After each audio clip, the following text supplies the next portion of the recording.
बिस्मिल्लाहिर्रहमानिर्रहीम। अस्सलाम वालेकुम। शहद खाएं और 9 बीमारियों को खैराबाद कहें।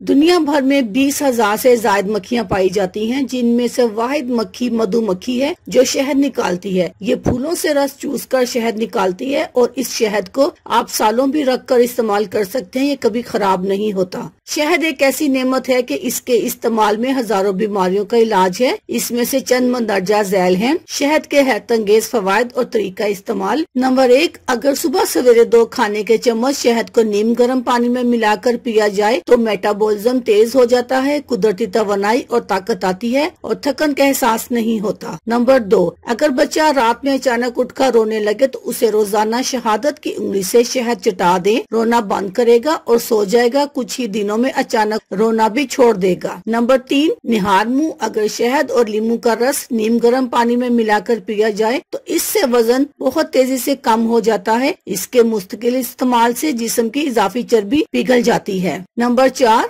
जख्म अगर भर ना रहा हो तो इस पर शहद लगाएं और पट्टी बांध दे, जख्म भर जाएगा। नंबर 5, पेट खराब होने की सूरत में मुस्तकिल शहद का इस्तेमाल करें, पेट ठीक हो जाएगा। नंबर 6, शहद में पिसी हुई दालचीनी मिलाकर खाने से बैठी हुई आवाज ठीक हो जाती है। नंबर 7, अगर शदीद खांसी हो और किसी सूरत आराम न आए तो 6 से 8 अदद लौंग को तवे पर भूनकर उसे पीस लें। अब इसे शहद में मिलाकर नीम गर्म शहद और लौंग खा लें, खांसी ठीक हो जाएगी। नंबर 8, अगर छोटे बच्चों को खांसी हो तो शहद में नमक मिलाकर 1 चम्मच दे दे, खांसी दूर हो जाएगी। नंबर 9, झुर्रियां और छाइयां दूर करने के लिए 1 टमाटर को आधा काट कर इसके ऊपर शहद का 1 चम्मच डालें और इससे चेहरे का मसाज करें तो जिल्द जवान हो जाएगी। ये एंटी एजिंग का कमाल रखता है। अल्लाह हाफिज, शुक्रिया।